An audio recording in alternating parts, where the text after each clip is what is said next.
अब हम ग्राफीय विधि से गति के समीकरण का निगमन करेंगे। तो एक्स अक्ष पर हमने समय लिया है, वाई अक्ष पर हमने वेग या चाल लिया।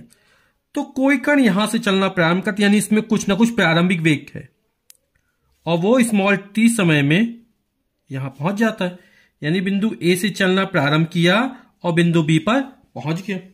तो कण में चूंकि यहां से चलना प्रारंभ किया, कुछ ना कुछ प्रारंभिक वेग है, तो यहां पर यह प्रारंभिक वेग हमने कितना मान लिया, u मान लिया।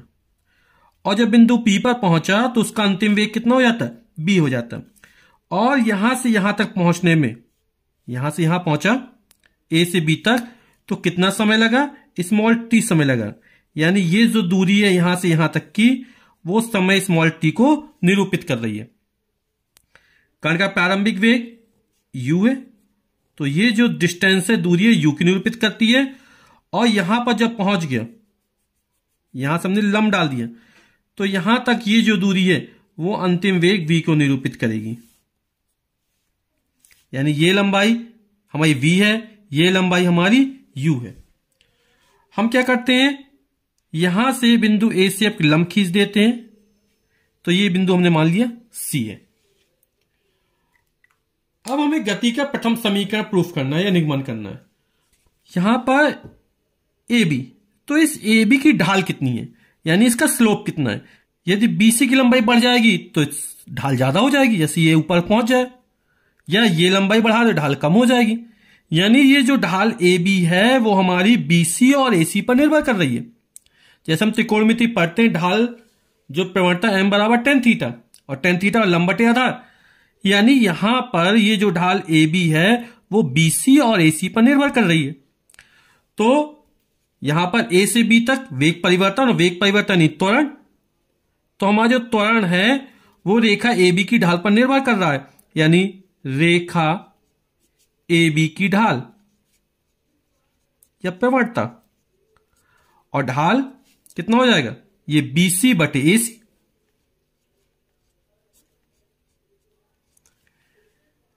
अब ये जो BC है, हमने भी देखा ये जो पूरी लेंथ है हमारी, वो फाइनल वेलोसिटी v है, अंतिम वेग, और ये हमारा प्रारंभिक वेग u है।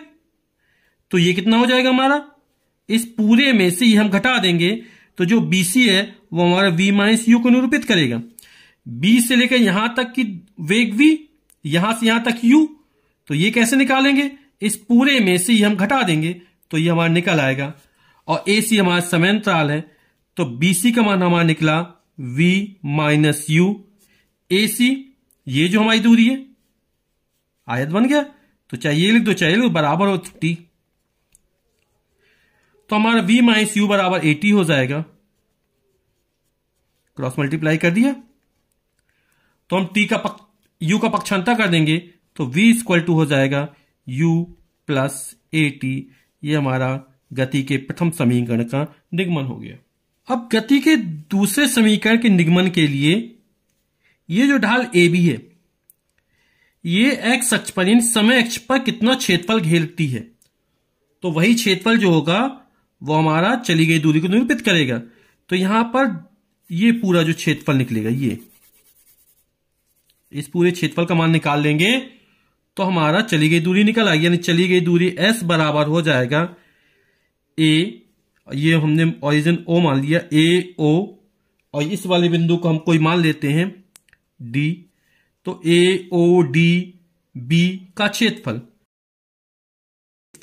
ये जो आकृति बन रही है इसका पूरे क्षेत्रफल। तो इस आकृति में दो आकृति नजर आ रही, एक ये हमारा त्रिभुज नजर आ रहा है, गौर से देखेंगे तो ये हमारा त्रिभुज है।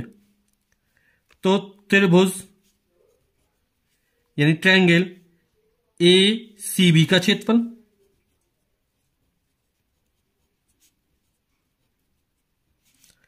प्लस ये हमारा आयत बन गया, आयत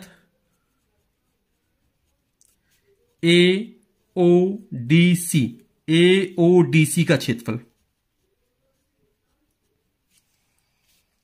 अब त्रिभुज, और ये हमारा त्रिभुज का समकोण त्रिभुज है, और समकोण त्रिभुज का जो क्षेत्रफल होता है वो 1/2 आधार गुणा ऊंचाई, तो 1/2 इस त्रिभुज का आधार हो जाएगा AC, और जो ऊंचाई हो जाएगी वो BC हो जाएगी, प्लस आयत, आयत का क्षेत्रफल में वो जानते हैं, लंबाई गुणे चौड़ाई। लंबाई हमने ओडी मान ली या एसी मान ली, तो आज लंबाई हो जाए एसी और चौड़ाई हो जाएगी हमारी सीडी। सबके मान रख देते 1/2 एसी, एसी हमारा समय टी है, गुणे बीसी, बीसी अभी बताया ये v माइनस यू कहलाएगा हमारा, प्लस एसी ये हमारा फिर समय t है, गुणा CD ये हमारा प्रारंभिक वेग u है। तो इसको हम लिख लेते अच्छे से, ये हो जाएगा ut प्लस 1/2 इंटू टी, और ये है v माइनस यू। हम जानते हैं कि a इक्वल टू होता है v minus U upon T, तो v minus U equal to हो जाएगा a इंटू टी। तो यहां पर v माइनस यू की जगह a इंटू टी रख देंगे, तो U T plus 1/2 T into A T हो जाएगा। तो ये हमारा हो जाएगा U T plus 1/2 A T square. यही हमें प्रूव करना था। ये गति के हमारा द्वितीय समीकरण हो गया। अब गति के तृतीय समीकरण के प्रूफ के लिए यहां पर हमने निकाला था कि जो ढाल ए बी जितना क्षेत्रफल घेर रही है वह चली गई दूरी को निरूपित करता है।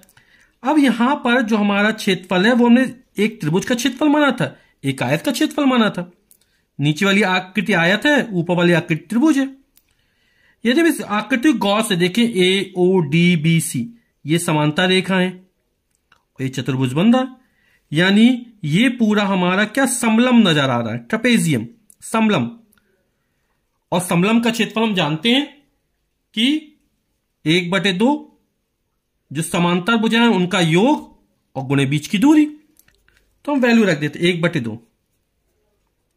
समांतर भुजाएं में कौन सी है, एक ये भुजा, ये समांतर भुजाएं, तो समांतर भुजाएं OA हो जाएगी एक, प्लस दूसरी हो जाएगी BD, और जो बीच की दूरी वो AC निरूपित करेगी। ये समांतर भुजाएं AO और BD, ये समांतर भुजाएं। तो वैल्यू पुटअप करते हैं 1/2 गुणे OA का मान U है हमारा, BD का मान हमारा पूरा ये V है, AC समय का मान हमारा T है। तो 1/2 गुणा ये होगा U प्लस V या V प्लस U लिख सकते हैं, दोनों एक ही चीज है, T। यहां पर A equal to V minus U upon T होता है, तो इससे हम T की वैल्यू निकालें तो T ऊपर जाएगा, A नीचे आएगा, हो जाएगा V minus U upon A। तो यहां पर T के स्थान पर रख देते हैं V minus U upon A। तो ये हमारा हो जाएगा v plus U, v minus U यानी a plus B, a minus B यानी a स्क्वायर, यानी v square minus U square, बटे में 2 है, बटे में तो 2a हो जाएगा। क्रॉस मल्टीप्लीकेशन कर देंगे तो निकल आएगा v square minus U square बराबर 2as। यू स्क्वायर का पक्षांतर कर देंगे तो वैल्यू निकले v स्क्वायर इक्वल टू निकल आएगा यू स्क्वायर प्लस 2as, और यही हमारे गति का तृतीय समीकरण है।